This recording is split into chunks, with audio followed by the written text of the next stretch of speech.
Welcome to the Gender Exchange with Nosana Sundiazi. Enjoy. Yes, we are. We are live on Facebook. It is the 10th of August, 2023. And today on the Gen Exchange, we have a very special edition, a sneak peek at behind the scenes on what are LGBTI organizations doing in the Free State. We've always had Free State Rainbow Seeds that came before Tulane Molemo. And we've got two gentlemen that rose up in the ranks.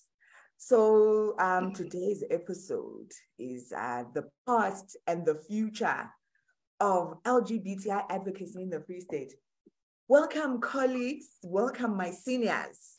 I'd like to start with Shaka. Shaka, congratulations. You are program manager at Free State for the MFM program. You are thank you. I'd like to start with you. Please tell us from when you were growing up in the Free State long ago, because you were born here, born and raised in Botshabelo, and where you are now. How did it all start? How did it all happen? Some highlights are important, please. Right. Thank you, Nozi, and viewers, I'll say viewers, for this podcast today on Gender Exchange. And thank you for having me. It's just an honor to be part of it. I've been seeing from the sideline. Finally, I'm part of the podcast. Thank you for having me. Absolutely. Our pleasure. Our pleasure. Tabiso Chaka yes. was born 1987 in a small town, or second largest township in Free State, called Botshabelo. I am the third amongst the four siblings, which is a sister, a brother, a late brother of mine, and myself and my little sister. Growing up, I was a very vibrant young man or boy who attended primary school in Hohle Primary School. I think that's where I could see that I was a bit different, but I was still not sure of what was happening to me. I would find myself mostly amongst girls, seldomly hanging out with the guys. And I started high school in 2002 at Legato Secondary School, of which is still in Botshabelo, as an Autiaka Sinje. And then I still had this thing inside me, but I would say that most importantly, I realized my sexuality when I was in high school. That's when I was more confident, because, when you get to high school, that's when you meet other people that are like you, and you can try to hide, but those are saying, hey, Wena, friend, come, we are hanging out here, come eat with us. And then, that's when I got comfortable about my sexual orientation. And at home, I never came out, but I had a very best friend of mine who is gay, who's Mototlo Kwalan, who's now residing in Joburg, whom we started doing things, playing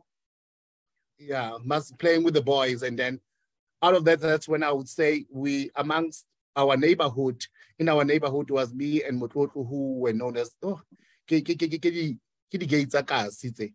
and then, so for me, Mototlo was more flamboyant and out there. And in my household, in Kokotlung, they would say, you and Mototlo, are you dating?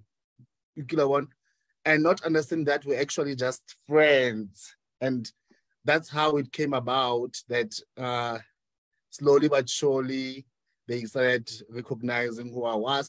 But singling out an incident, it was when I was taking a bath at home, and then my other sister, a cousin of mine, came into the bathroom and say, Clanky, they call me Clanky at home. Clanky, are you gay? And I denied it because came as a shock, So I am not. And then, but yeah, weeks later, I was able to say, yeah, actually, you're right, I am gay. So I never actually. They tried to push you out of the closet before you were ready.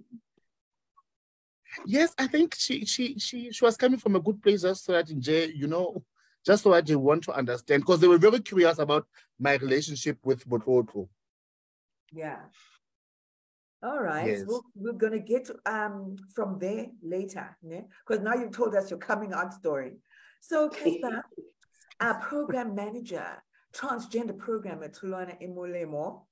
Yeah, you have got a beautiful story that I hope you give details from when you started 10, 15 years ago when you volunteered, and to your coming out story. If you could give us the whole thing, please, Hassan. Oh, yeah. All right. Thanks, Nozi. Tabiso has taken a beautiful picture out of it, but I'll try to paint mine. Yes, my name is Ramuduani Kespa, and I was born and raised in Tabanchu in the Free State. I am the firstborn. After me, there are twins, identical twins, and we have the last born, who is a beautiful trans woman. So my mom is known to be a woman who gives birth to very gender diverse kind of children. Yeah. So my work would be, I'm managing the transgender module in Tulwana and gender-based violence. I'm involved in several programs into trainings. And then what Nosana wanted to share, what she wants me to share is how I got to be here, which was 10, 15 years ago when I met a great woman who has been mentoring me my whole life, who has become my mother. And then both the two of them, they raised me into the workspace to be a vibrant young man I am. They actually raised me into that space. Our CEO, Mira Halale Falata and Audrey, they met me, I think I was 19, just after matric, and I had no qualification, no nothing. I was a volunteer at the South African Red Cross then, working there as a peer educator. And I started working with them on a program called REDS, Radically Different Spaces, where we were training all over the Free State young people on life skills. By then, it was a peer-to-peer kind of a module. So young people were empowered to go and impart knowledge to other young people. So I've been within the organization since then, and being a peer educator, and then moving up, becoming a facilitator of different projects, going to school and coming back, going to school and coming back, still within the organization. Now that is the story behind it. Up until now, I am actually one of the leaders within the organization. I'd like to share and brag about being the firstborn and having 3 generations of employees on my shoulders within Tulwana Emolemo. And working for it has been the greatest privilege because it is home for me. I don't know any other home where I was raised and then where I was developed when I was grown, other than Tulwana Emolemo. Now, Nosano, I will integrate the coming out. Unfortunately, I don't have the coming out story. Oh. I don't like, it's like everybody just knew.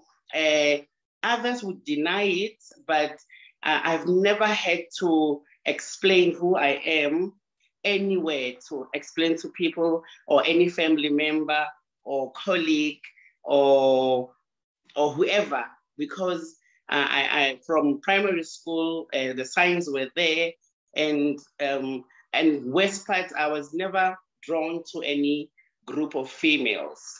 I would know their games, I will play with them if I want to, and I'll also know their boys' games and I'll play with them if I want to. I think maybe my grandmother was very clever. When she bought me toys, she used to buy me toys for the boys and toys for the girls. So I would be that child who has toys, and then everybody will want to play with me. So when the girls bothers me, I take my dolls, I put them aside, then I'm gonna take cars. Now boys will come because they did not have toys. So that is how maybe I was socialized into understanding people, not orientation or gender. So I've always been people's person. I don't have a problem with any, blending in any gender. And even right now, my friends are males. My best friend from primary school and high schools, they've always been straight boys. And I've never even faced a situation where I'm discriminated, because every time if maybe it's about to happen, they will always stand in between the gaps and say, not with Casper. So I always want to share to say, people should know who you are, not who you sleep with or who you are sexually attracted to. And when people understand that, they don't even have a space to discriminate or judge, because now they know a person, not characteristics about a person that they can use to say whatever they want to say. Yes. No, that's very important for us to be able to be strategic and streetwise, and each of our different stories is such a big foundation on how we enter the space where we work at an LGBTI NGO, you know. I'm actually finally curious to hear who started Free State Rainbow Seeds. Were you one of them, Shaga? And how did that come about from the beginning, you know? When did you join? When did you join and what year was it? And when did the organization form? When was it formed? Were you there? And yeah, and where, from then until now, what has changed? You know, there must have been some things along the way. All right, that's a very good one. So for me, I was discovered by Zeni Holokwani, my then programs manager. We met in Durban, I think it was in 2012 when I was still staying in Durban. So they had come for mosaic training there. They were having some sort of a debriefing in Durban. So prior to that, I think it was in 2011, I used to be one of the participants in their Men Who Have Sex with Other Men program that they were running. So out of that, I was recruited for a data collector. And then when Mosaic closed down in 2012, going to 2013, that's when Free State Rainbow Seeds was born. And then he has said to me, look here, Chaka, I want you to leave everything and come down to Bloemfontein. We're starting an organization and would want to have you there. I started off as a peer educator. That was in 2013, going to 2014. Our first funder then was Right to Care, same program headed by Global Fund. And then, wow, I'm gonna sound like a privileged kid. For 2 years in the program, I was the peer educator. In my third year, I became a peer educator supervisor. And then within a year and 6 months, because I was actively involved in the program, you know, when you identify with the program and it speaks to you, because to some of us, it's not just work, but it's our lives. That's when I was able to climb the ladder very quickly. And then I was then appointed M&E officer for the program. And what has changed from then to now is that when in the past, there was a struggle of when we were doing LGBTI, the whole umbrella word of LGBTI. And then there was a point where now we're going into MSM and TG, and we had a fallout with other letters within the LGBTI. That is now where we're leaving out lesbians in the program. They were under service because now we're focusing on MSM and TG. And there's been dynamics around this organizations no longer speaks to us. We are being sidelined and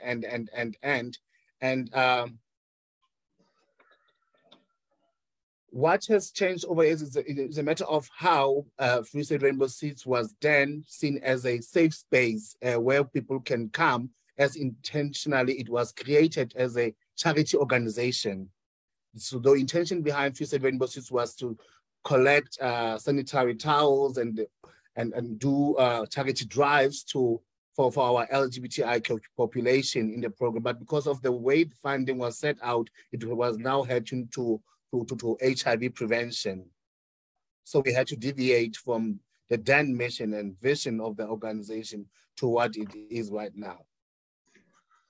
So up until this year that I became a programs manager for Free State Rainbow Seeds, bringing back the then feel of nothing for us without us. Yeah. No, I think it's great that we allow ourselves to naturally flow into the work that we do, because I mean, sometimes that's what, because now look, we specialize in these MSM and TG topics,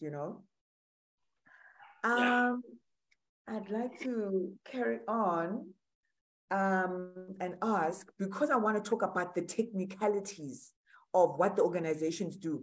People think like we can pay for their funeral. People think there's someone gay in the house, give them food. There's someone gay in the house, give them a bursary for a job. There's lots of expectations and people get upset. They sit at home, but there's an LGBTQIA NGO and they do nothing for us.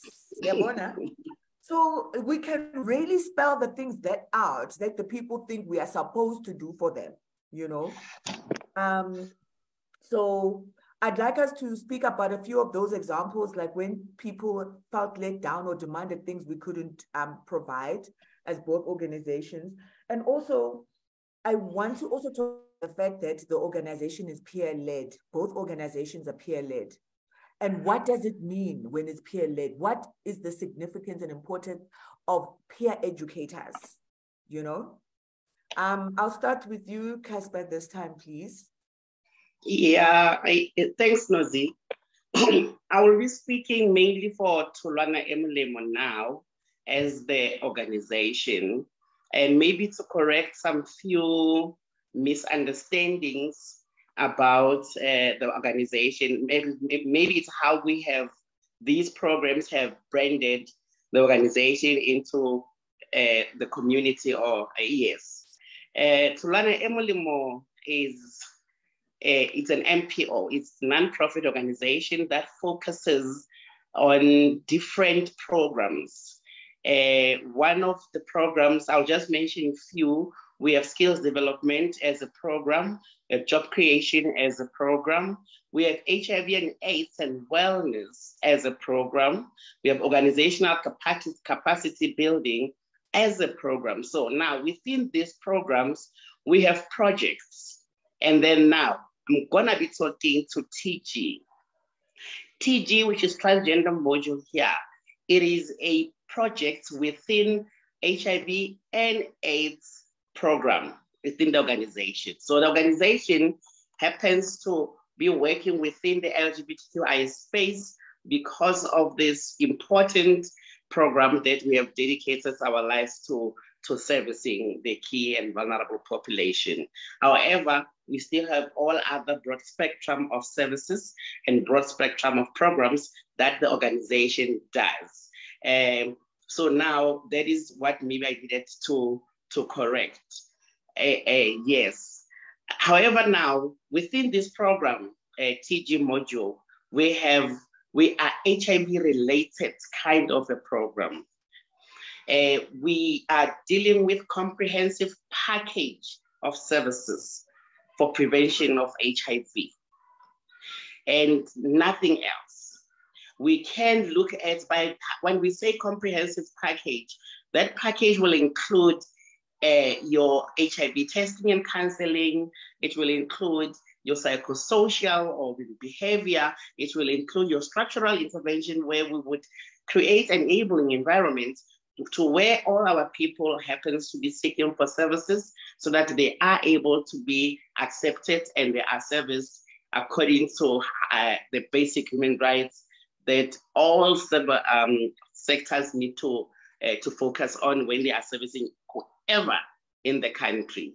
So now, the TG module being a peer-led module means that the people that are in the forefront of the program should be the transgender community, should be the TGs, because they understand where to find the other TGs.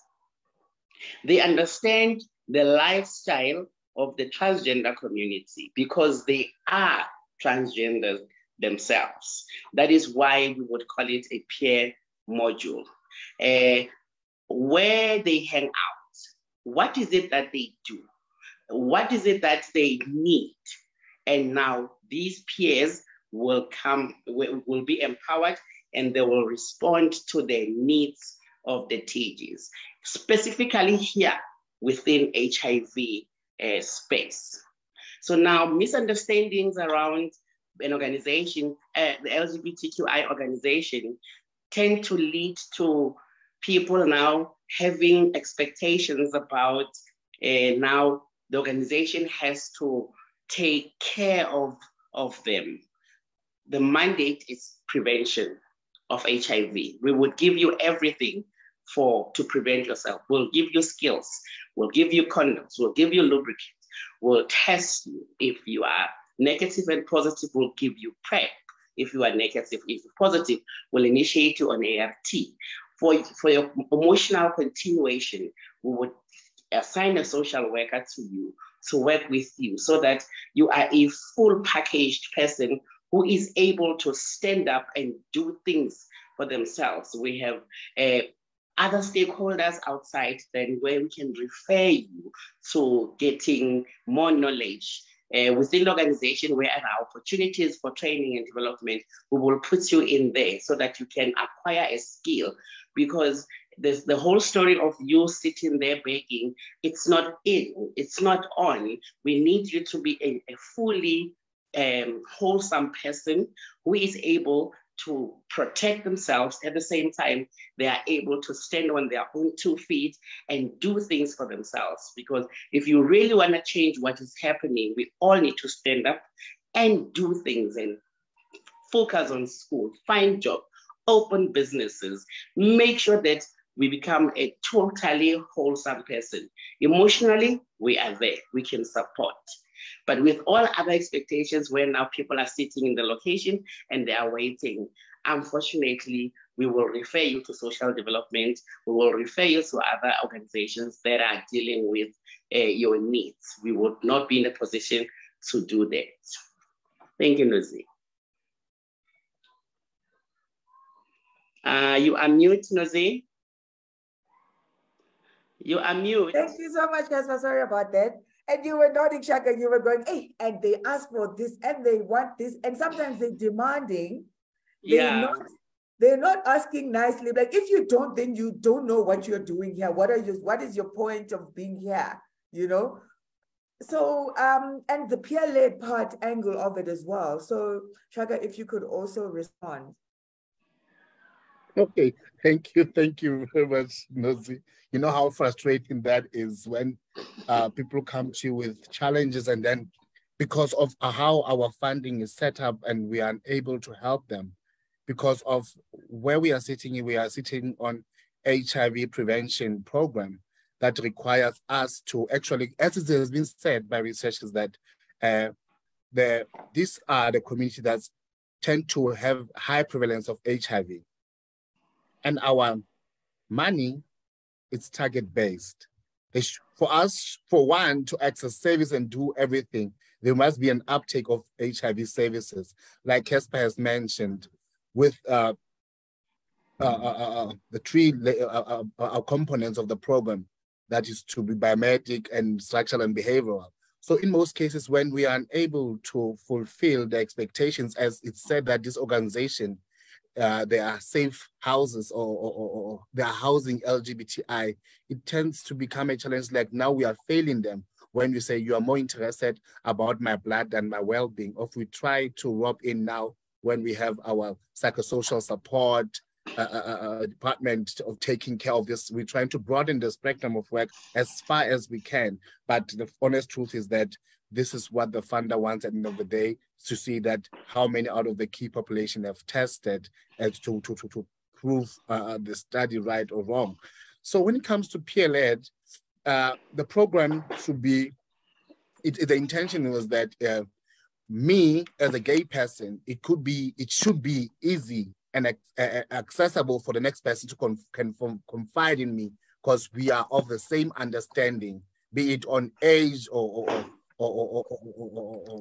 where we hang out, or the hotspots, and then we would be able to easily navigate amongst into the community to find other MSMs. I'll speak in particular now with our MSM program. So that's all the intention. But to me, with the Free State Rainbow Seeds MSM program, I had put a little spin-off twist to it to say there are some other LGBTI persons or MSMs that are not so comfortable speaking to other gays. How about roping our allies into the program that they can maybe lead us to other people that we don't know? Because what I've seen, Nosy, is that within the LGBTI communities, we've got groups, and we are comfortable only, me, Tabi, so I'm only comfortable speaking to Kespa, Morapedi, Tumi, who and who, and we sideline other people because they're not my friends. So we focus on those that we know. So rubbing in the allies was the intention of these people can lead us to other people that are not so comfortable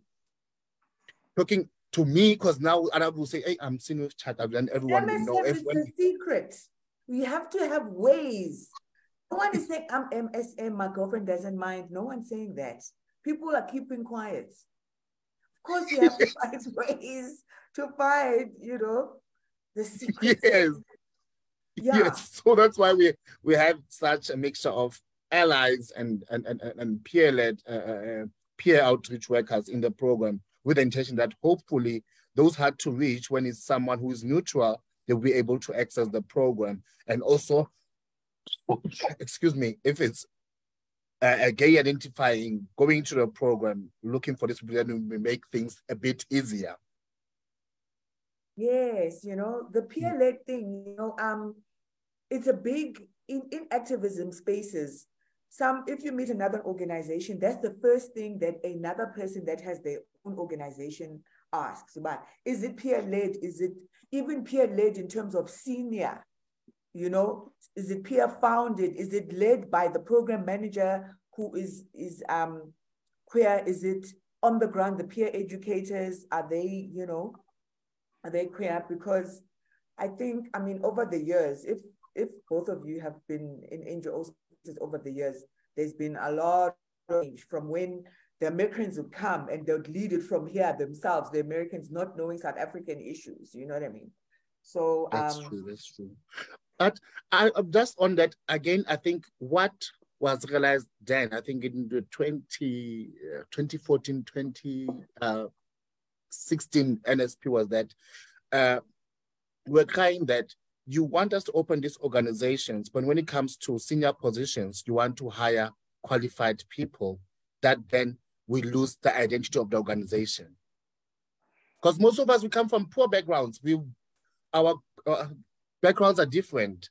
Some of, talking the honest truth, is that some of the LGBT do not even have higher tertiary qualifications, but then we want these programs to be peer-led from a junior and senior level, but then the qualification, education component of it then leaves us out, and then we lose the identity of the organization. This has happened over the years, speaking, bringing it back to home in Free State Rainbow Seeds. We're saying, yeah, we are an LGBTI organization, but look at the composition of the organization.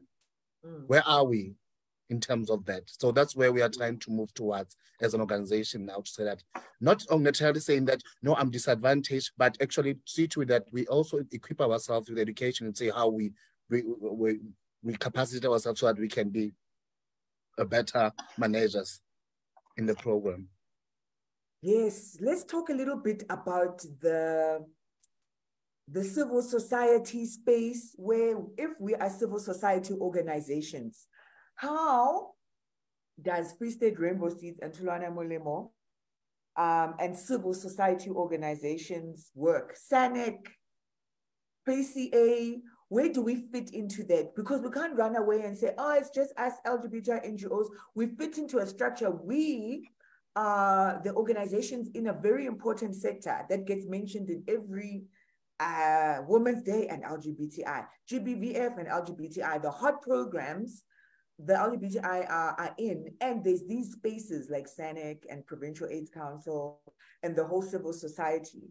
And I know for a fact that we've talked about how there's not enough LGBTI people starting NGOs, do you know, even? So how are we going to improve and take up space there? and what is the current position that we have? Because everybody knows Office at Rembers in Tzwana, they fund it by Beyond Zero. The rest of us, we don't have any funding. Maybe social development is giving us something. If you could paint a picture of what is the picture right now. I'll start with you, Shaka.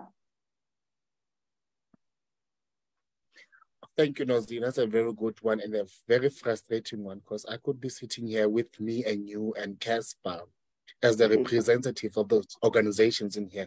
I think the biggest question is that there are so many organizations, there are so many LGBTI persons in the province, but our interests are not the same.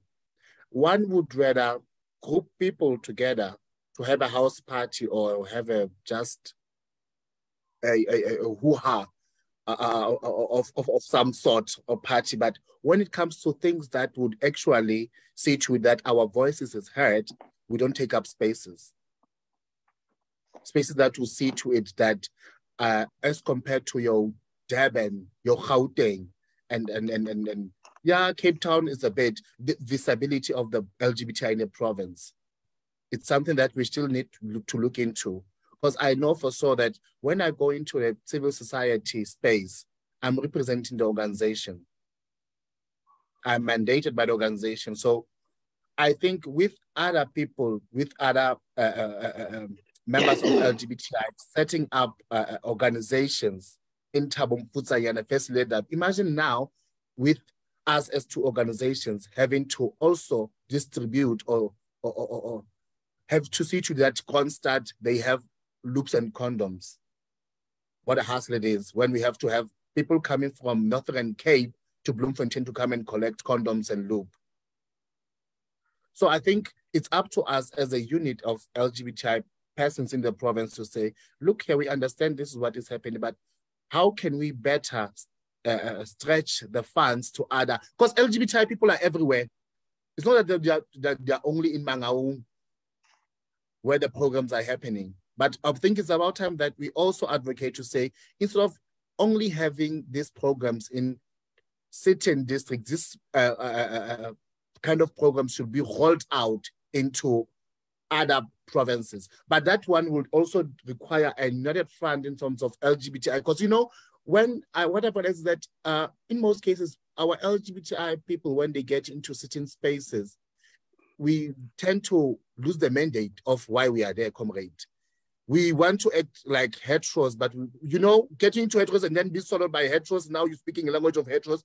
When, let me paint a picture to say, you're sitting at this SANEC level. It's 18 sectors, and we are LGBTI.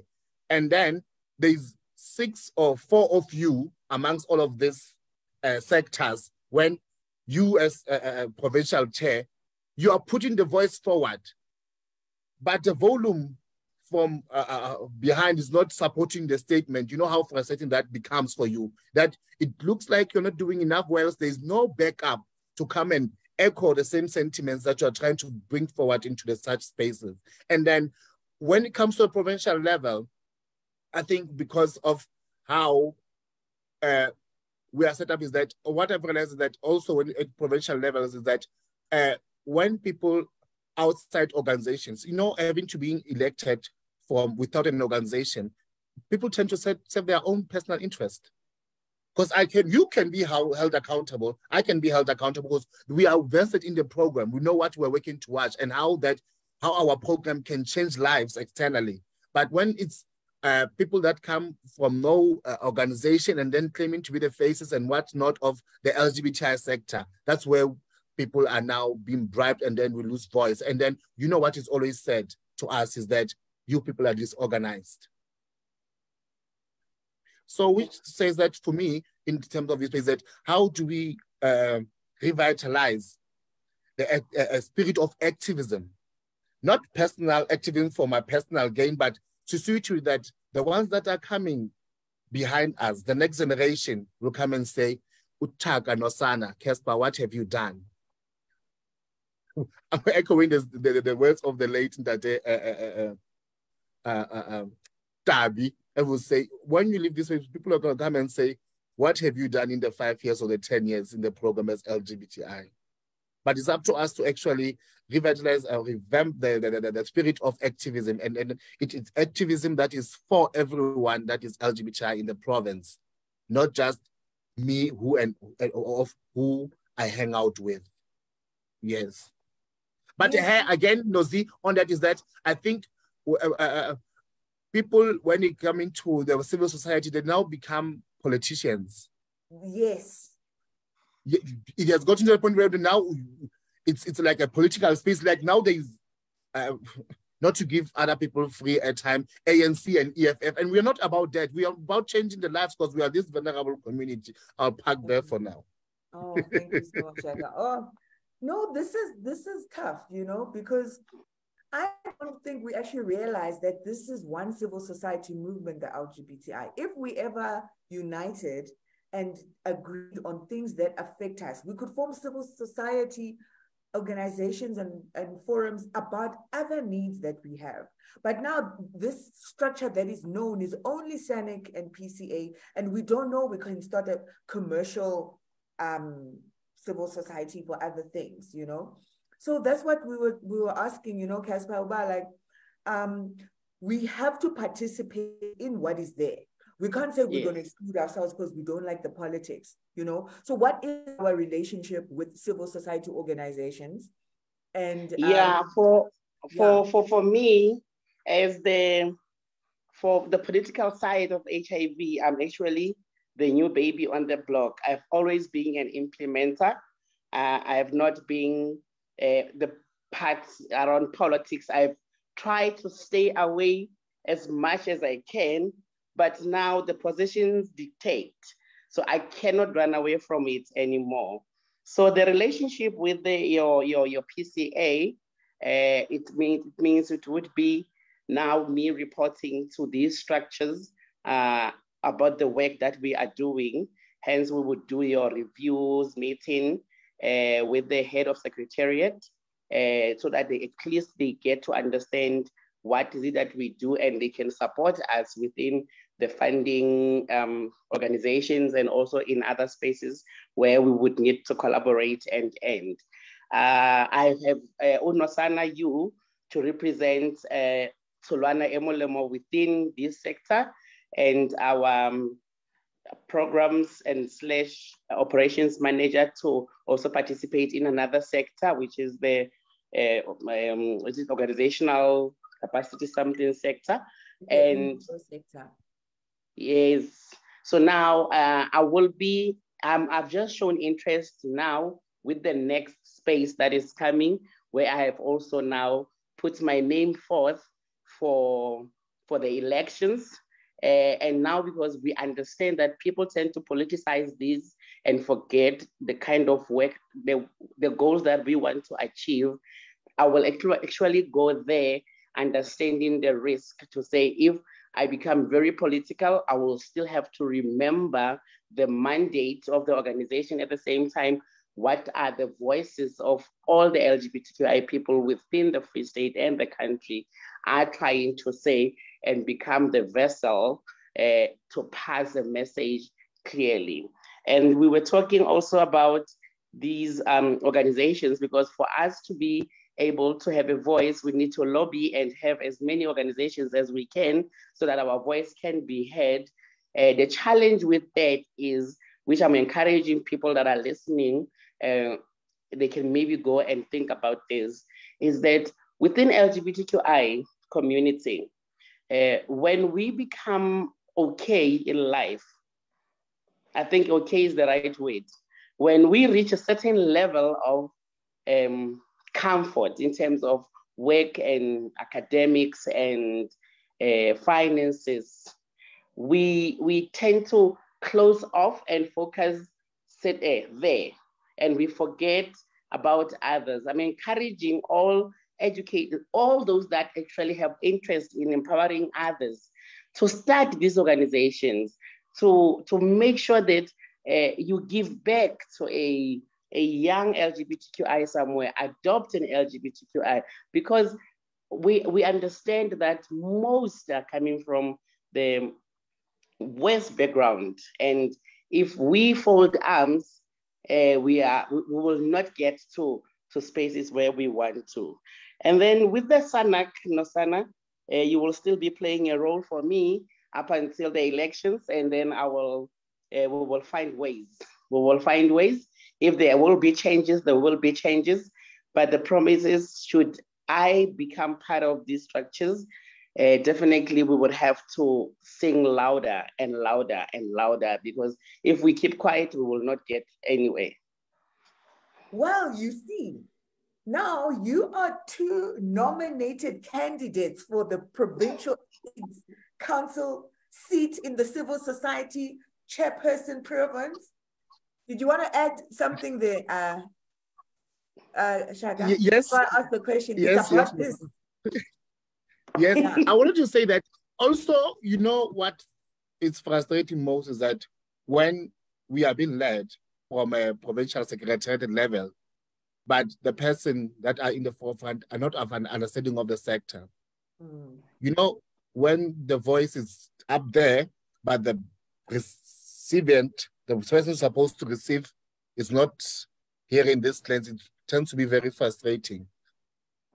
Absolutely. So it's something that we really need to look into society.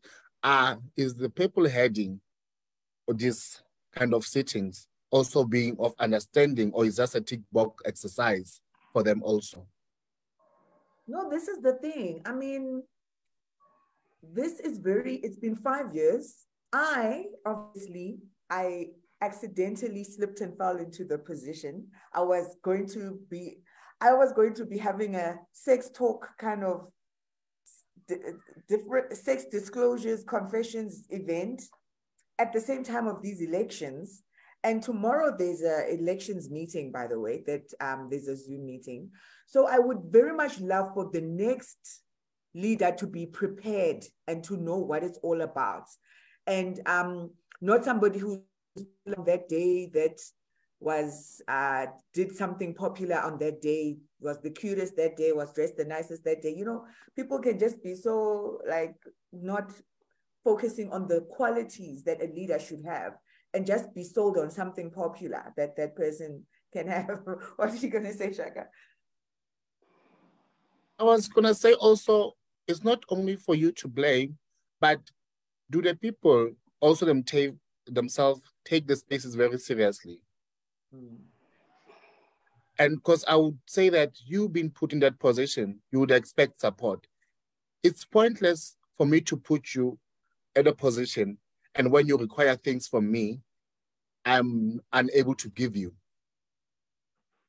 Not even commenting, not even anything. Because sometimes it's even just joining the Zoom link and saying you need data, and just being there and being a bouncing ball, an idea, you know.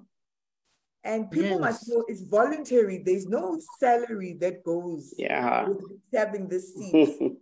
It strictly relies on your own integrity and your own willingness to be a humanitarian for other people and for caring. People are looking at it like, no, but politicians have nice cars and they become MECs and have flashy lifestyles. And we think from this level, this is the kind of position that's going to give me power and money. So these are just the things I wanted us to kind of comment on, you know, like when these elections are coming, who is being attracted to participate, and what are their intentions, you know? And if you guys were there, what would you do?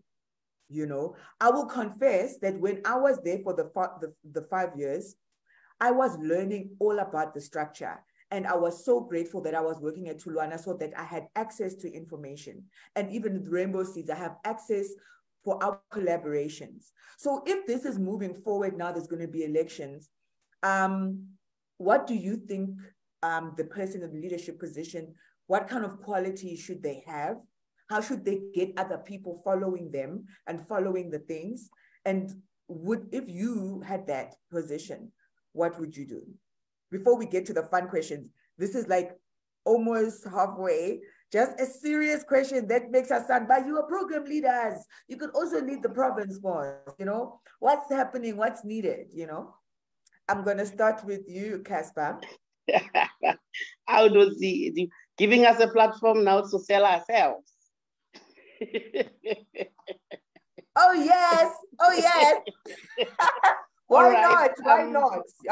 For me, a person who's supposed to be leading the organization, first of all, I would choose it must be a person who is an humanitarian, somebody who understands the needs of LGBTQI, somebody who has the capacity to actually have a voice in echoing the needs, somebody who has integrity. Once they commit and then they serve.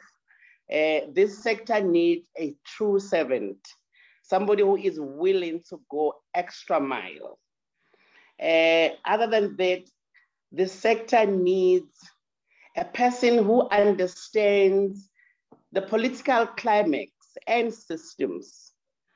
At the same time, a person who understands the implementation of programs, because that's where the resources will come from to enable the very person to get to places where all these needs would be communicated.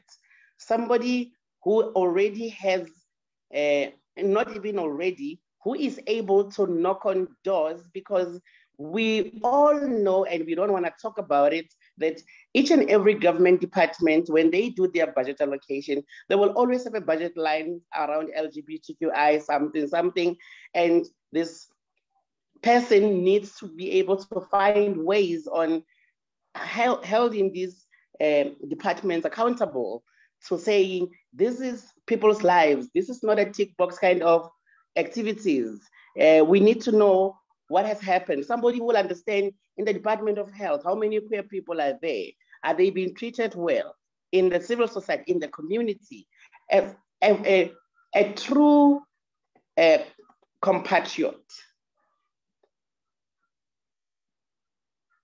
Yes. Thank you very much. Shaka, same question. Oh, thank you for that. I think for me, first and foremost, it has to be someone who thinks with their head, not their stomach. Being exposed to money changes people, and people deviate from the mandate. So it has to be someone who is from the community, who has walked and talks the same language as the community, who is accessible at all times for the community they are serving, and also someone who can stand up and say, we are here, this is what needs to happen. We have to be very vocal about it, not be unapologetic, politically unapologetic about our lives. If we really want to make fill up the spaces, and not be someone who's be afraid to start protests. I long for a day when Free State we can have an LGBTI protest. It's long overdue. You need to shake it up. I don't know how, but it's something that. So those are the qualities that I'm thinking that my next leader should have, because we often at times lose ourselves in offices, like you had mentioned, that now there is an expectation that out of this I will become an MEC, or I would get an office or somewhere and whatnot. But selfless, it's what we put aside. I'm not here for the benefit, but it's just for the betterment of everyone that is LGBTI in the province, and actually keep tabs and hold people accountable to say, here, what happened to money, not being someone who can be shut down by an envelope.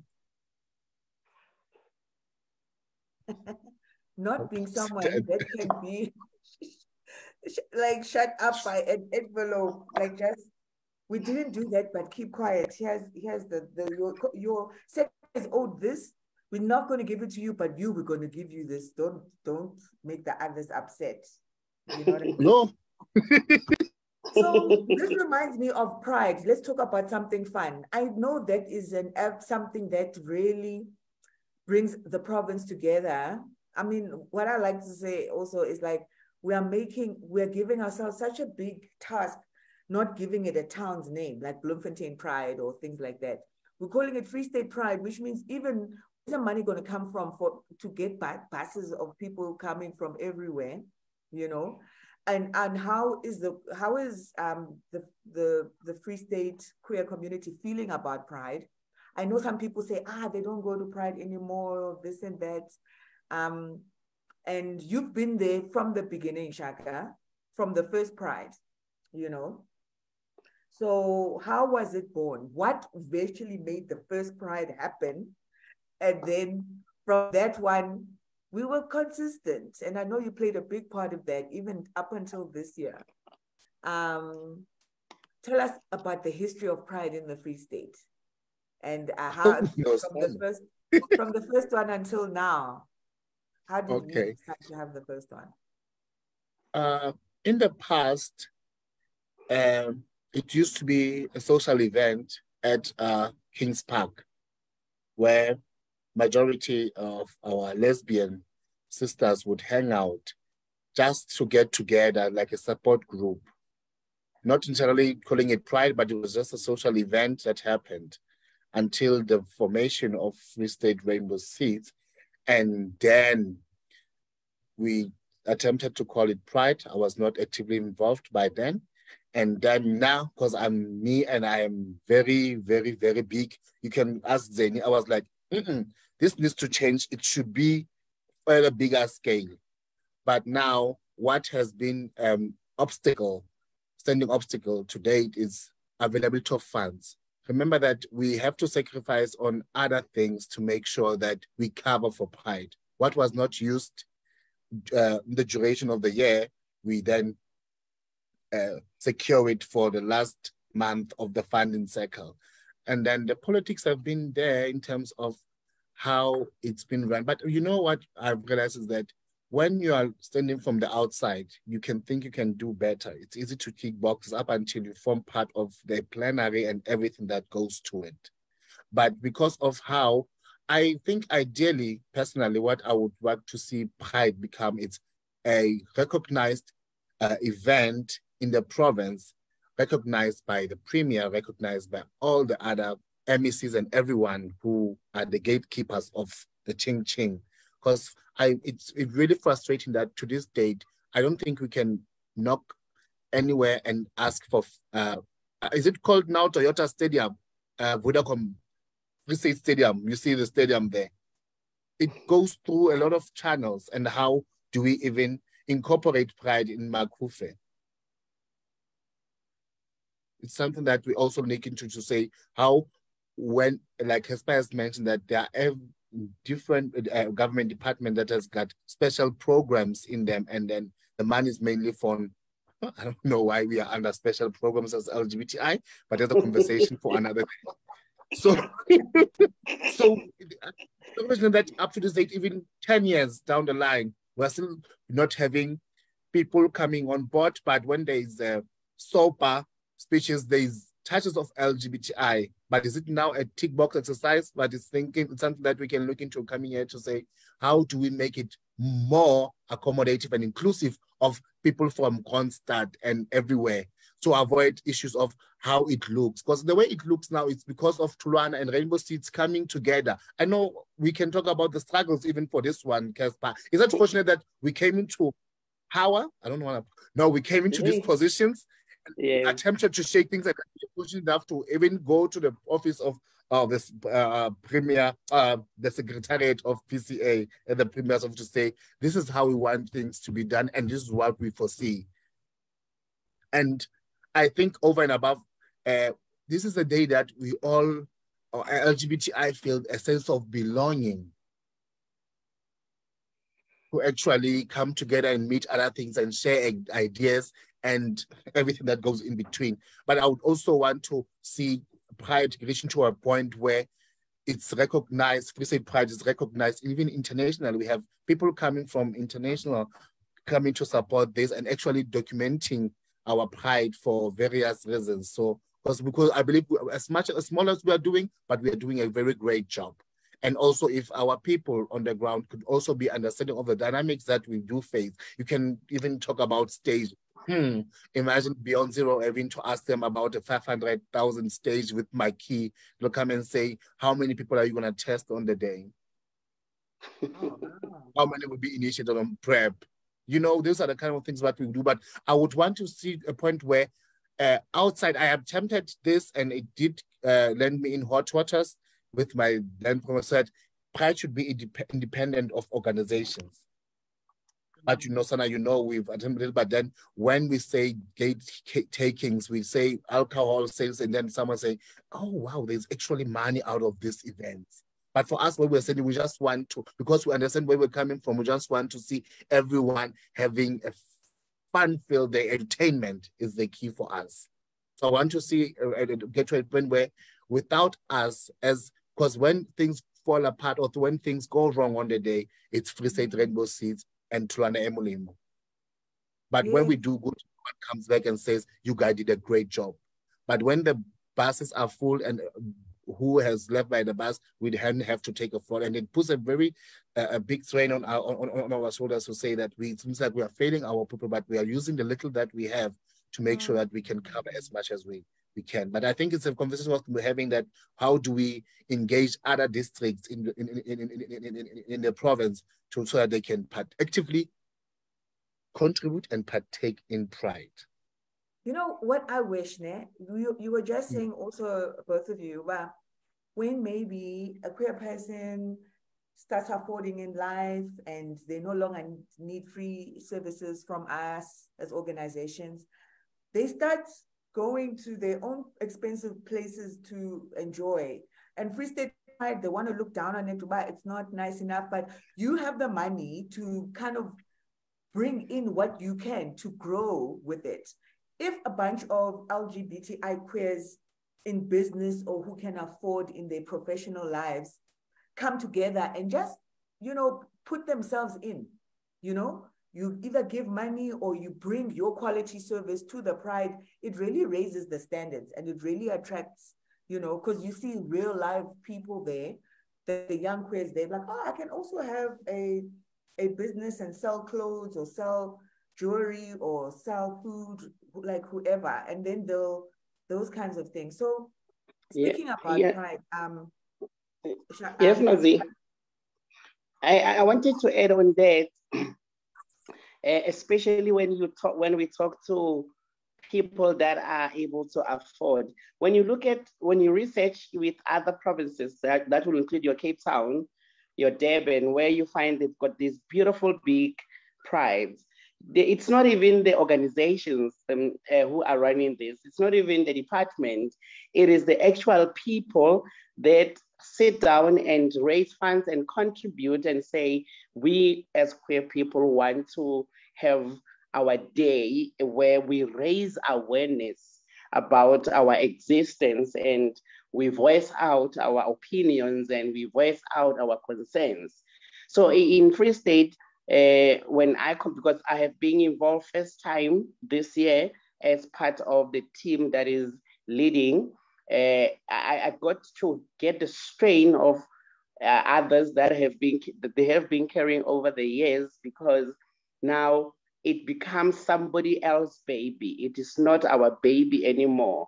It's Chaka's pride. It's Casper's pride. It's Tolana's pride. It's Rainbow Seed's pride.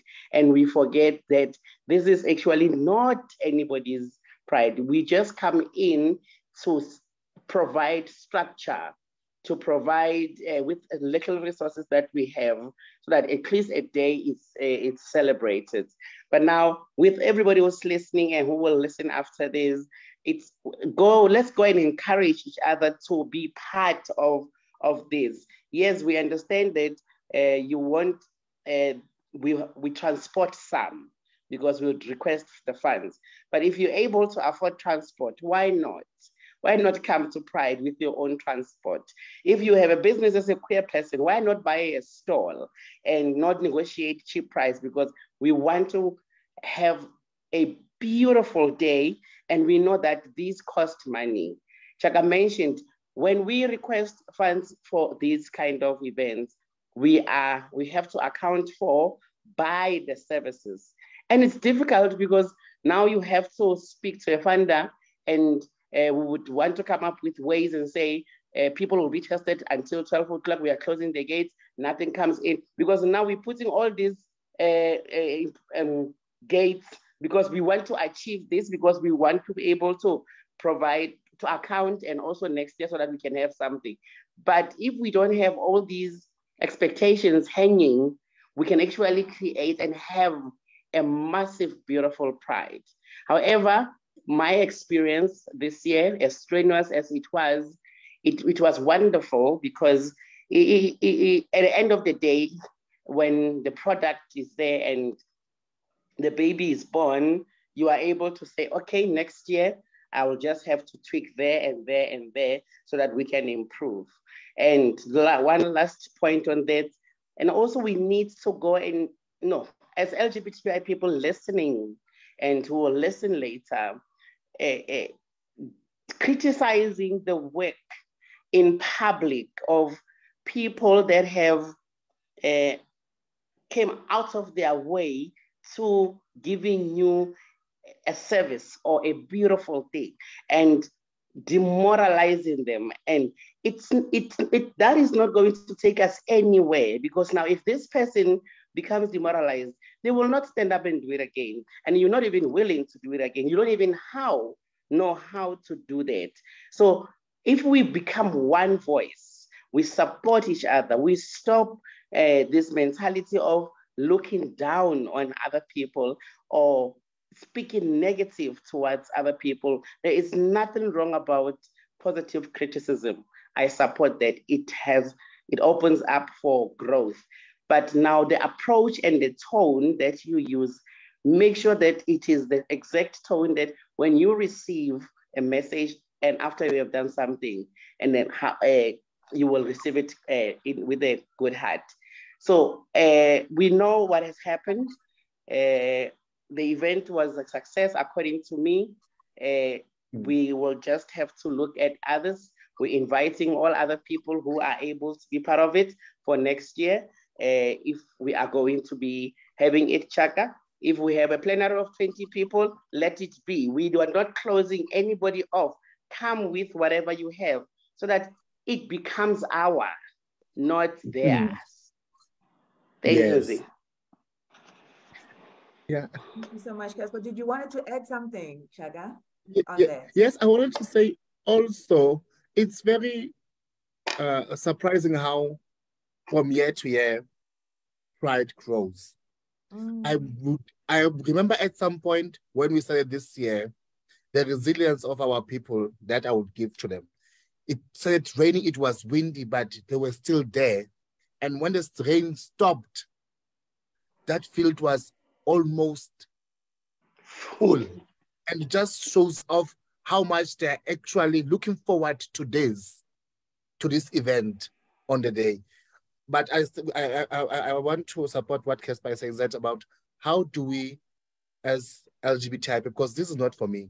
I have my salary that I get from Free State University. Me hosting Pride is not that there's personal gain to it for me. It's just to make sure that using what we have, so that because it's something that we all of us as LGBTIQ people have seen happening in the 1970s and whatnot. But how do we take ownership and make this one big for ourselves, and to say, must keep in 100 rand. If we're able to do house parties and whatnot somewhere, let's have this scheme that we also contribute on monthly basis to, so that we can actually have pride, that I would say, I was part of that pride.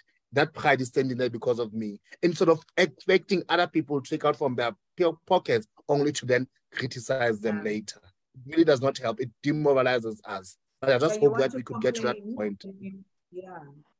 Would you put in money, but you want to complain, So I just want to emphasize that, remember, we started this conversation because we're celebrating you both as new program managers, which means there's new leadership for the Free State LGBTI. So where are you taking the LGBTI? What is going to change because you are in these positions? And what have you already done that you feel you're already proud of, that you brought that change and that success, either in your positions in Tulwana and at Rainbow Seeds, or even if just you feel like you've grown as an activist and there's things that you can count, but you've had some achievements. And now that you're in this office, how are you going to use this position to take us forward in a more beautiful, strong way? I'm going to start with you, Shaka. Oh, thank you, Nozi. I think for me personally, my start point was having an open door policy. My office door is never locked. It's never closed, with the intention that it can be easily accessible to everyone at the office.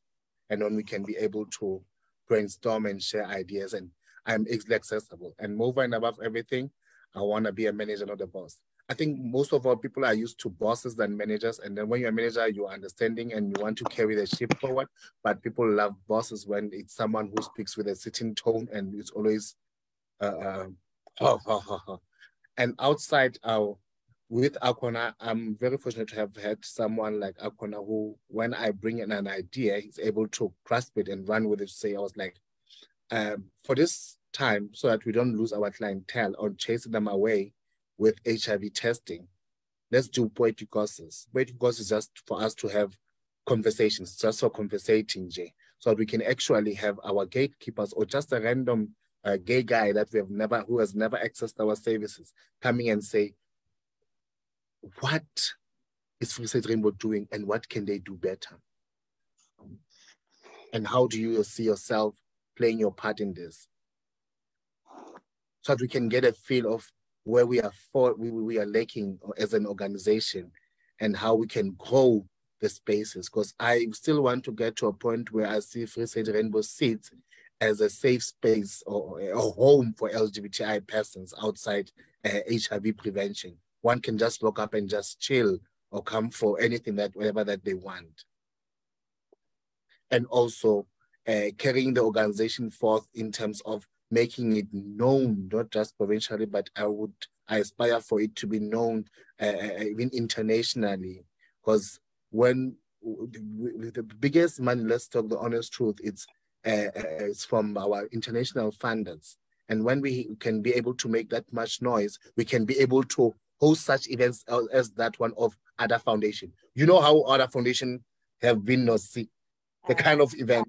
It's my dream to hold something of a seminar of some sort where we're just talking ideas without actually having to say HIV this, HIV that. Let's talk about our issues and political issues or whatever that is. That's what I want to see happening with the organization. And also sustainability, even when I'm not there, because I won't be there forever, so that it can be an organization that can be able to stand for itself with upcoming leadership and actually branch out, become a national organization in the long run.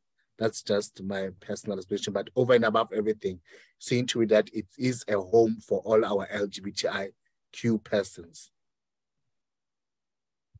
Thank you so much, Ada. Thank you.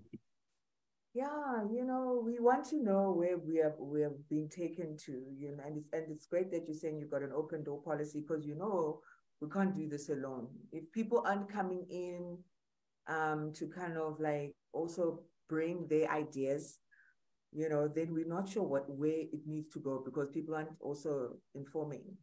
So what do you think, Casper? Now that you are here, what are the most wonderful things you've achieved already? And I know that is dream big.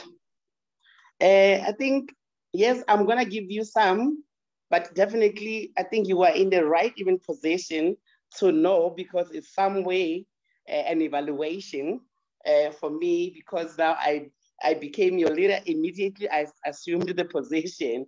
But however, I would definitely share some of the things that I have done.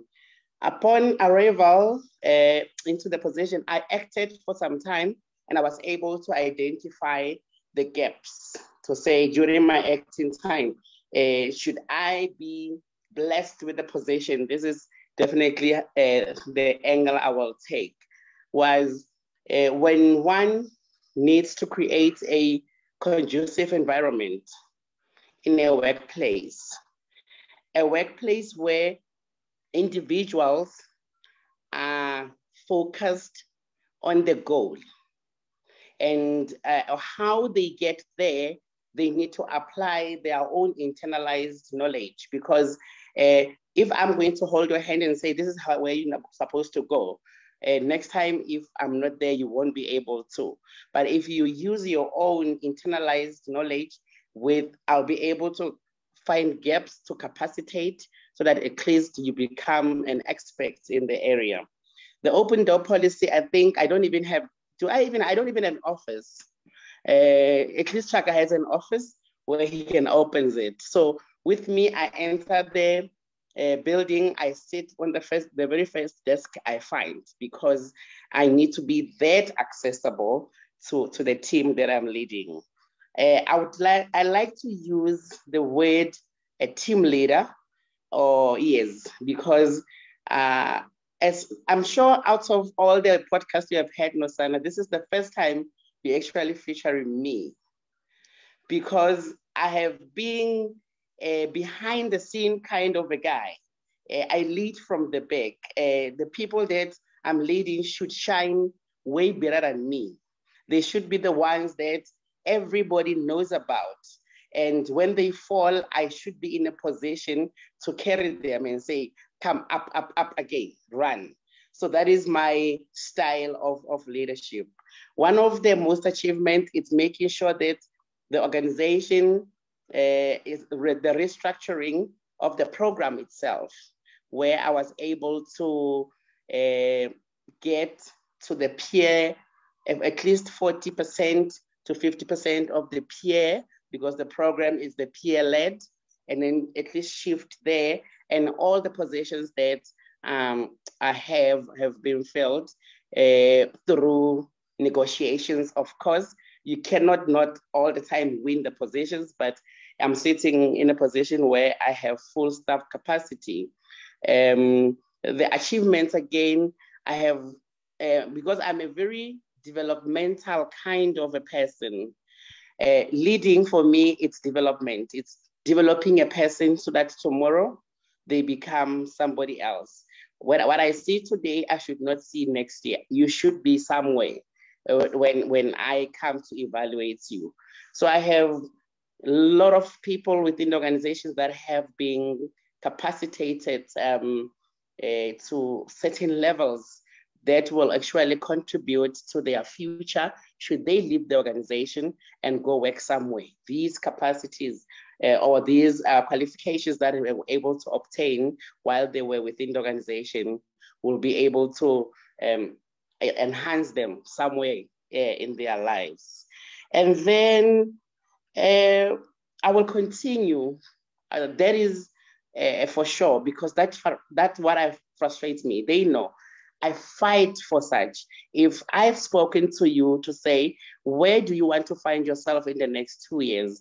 And when we evaluate that, you are not there yet, at least be halfway so that we are able to take you all the way. We are privileged by having leaders within the organization that are with the same sentiments, because as much as they account to me, I account to them about me and them also, because if Nosana comes here and then Nosana wanted to do 1, 2, 3, 4, and after 2 years Nosana is not stuck, it's still stuck, I'm going to have to account, Casper, why is Nosana still stuck, whereas you knew that Nosana wanted to be here? What is it that you have done to actually improve Nosana to get to where Nosana wants to go? And not only within the organization, I want to be an inspirational leader in the Free State for the LGBTQI. I want to be not only in workspace, in the social space, in the academic world, in business world. I want a young 15-year-old LGBTQI person somewhere, when they look at me, they are not disappointed. They say, I want to be just like Casper. And that is the greatest challenge with the lifestyle now, because this is the person that you have in your head.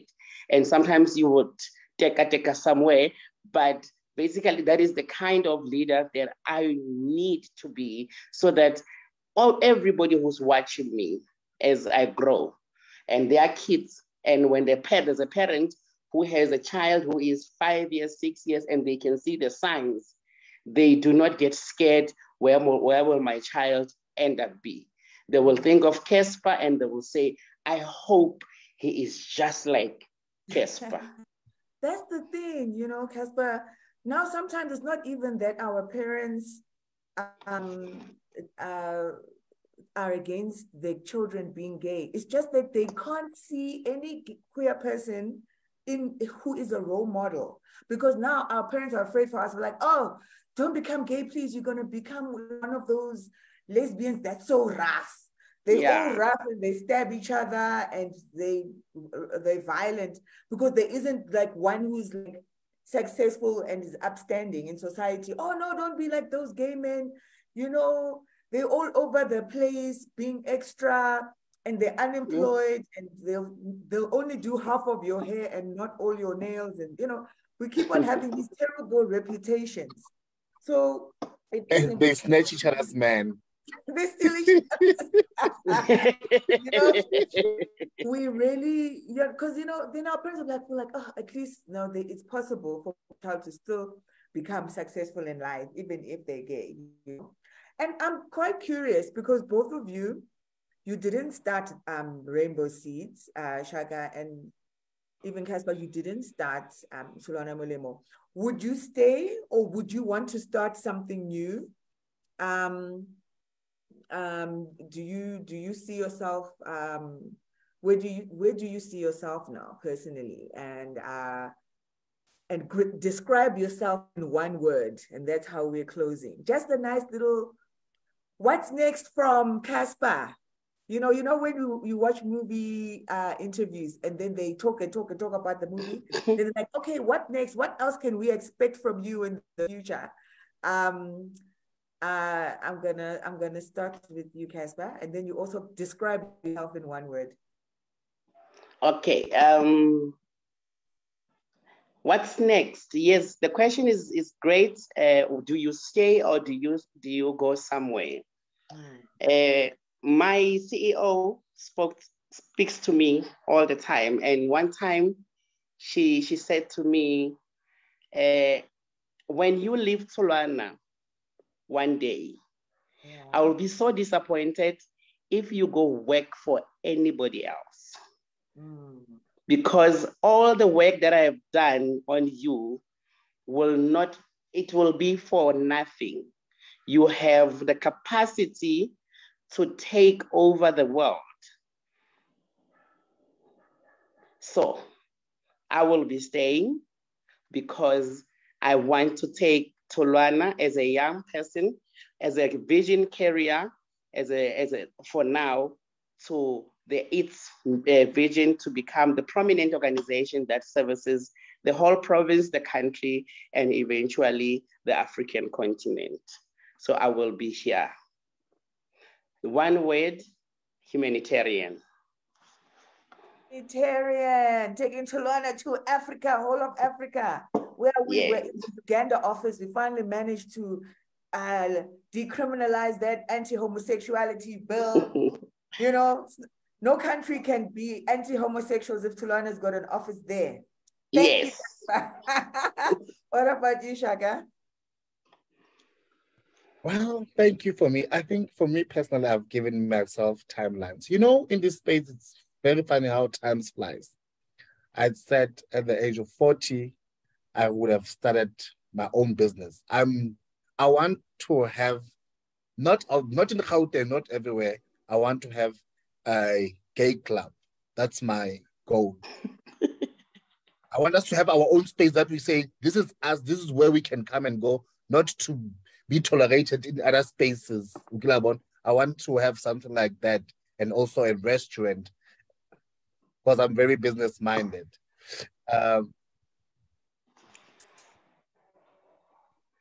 In terms of organization, I think I have given myself to say at the age of 45, I would have done everything, primarily now focusing on getting my degree, and after my degree, and actually creating space for other young LGBTI people, because our struggles are not the same.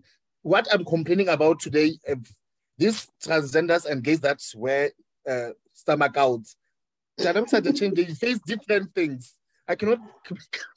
I'm talking about support groups and because they gonna talk of high teas and the likes, you know. So that's where I've given myself to say either you're 45 would have left and given others, but not just left, but I would have left knowing that the organization is in safe hands and we have a magazine that is running that is for Free State Rainbow Seeds on talking of LGBTI issues.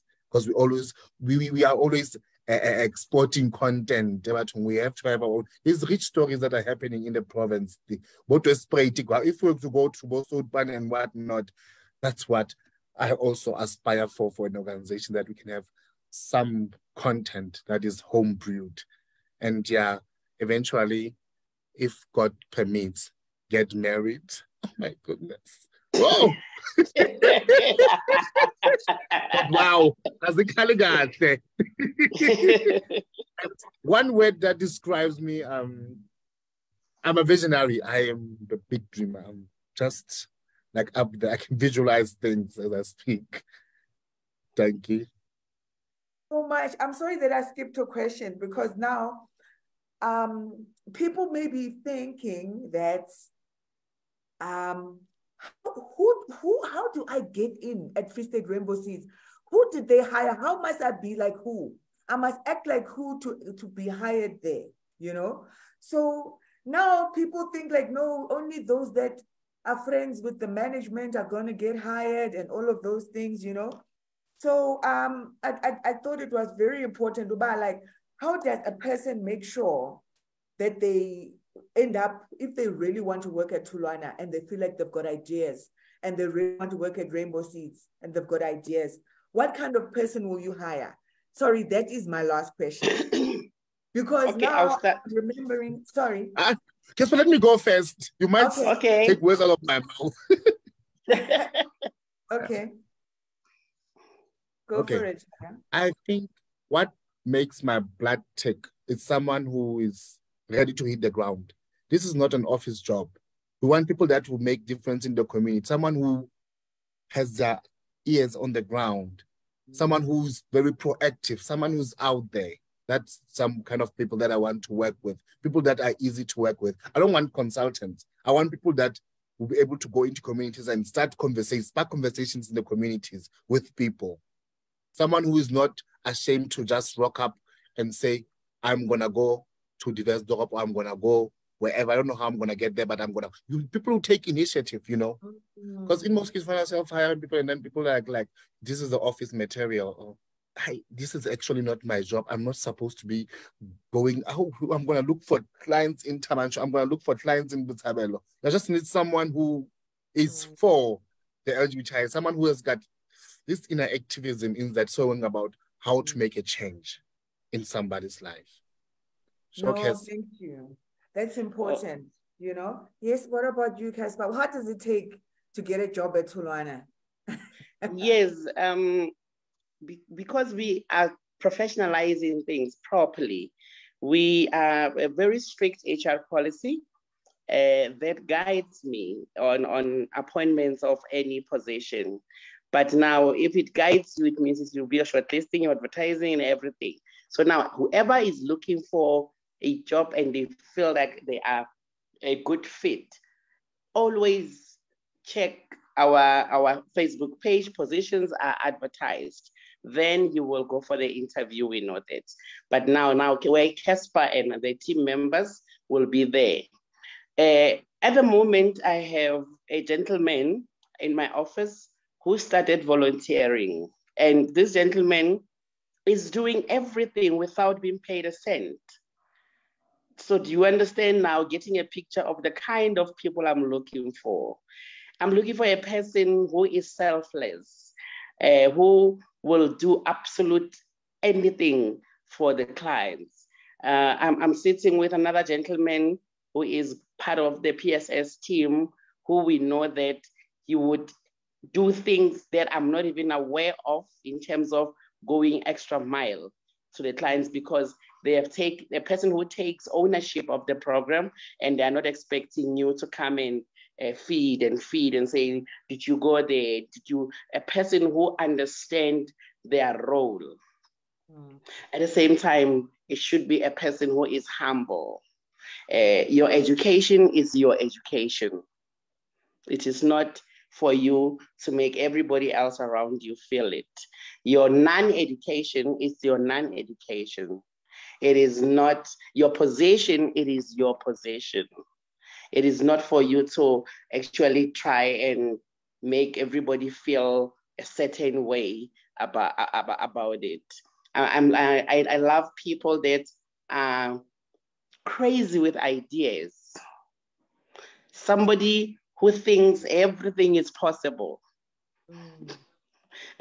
Nosy, when we brainstorm some ideas, we just put it there, and they look so difficult when we put on paper, but immediately we start unfolding them, and they become so people like that, they make my blood just run smooth. I don't have headache.